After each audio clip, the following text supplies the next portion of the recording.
બાવડે હું વિષ ભુજાળી બેઠી હોય ને મૂંઝાવાનું ન હોય। એ કદાચ કામણગારો ગમે એટલી અગ્નિ પ્રગટ કરે પણ મારા ડુંગરના પેટાળમાંથી જો અહીંથી હેમાળો હાલતો કરી અને જો ચોટીલાના શમશાનમાં હળકતી સેયું નો ઠારી નાખું તો ચામુંડા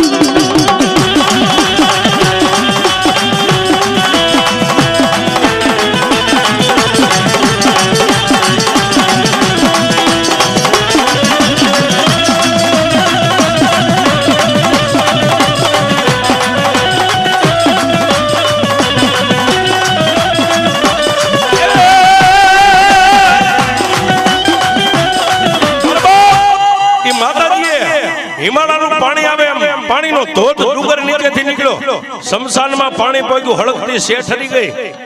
ઓલો 9-10 વર્ષનો દીકરો જે અગ્નિના ભઠ્ઠામાં હતો એમ નામ જય ચામુંડા કરીને બહાર નીકળ્યો પણ તેથી મારી ચામુંડાએ કીધું દરબાર હવે જે મારું હિમાલયનું પાણી ડુંગર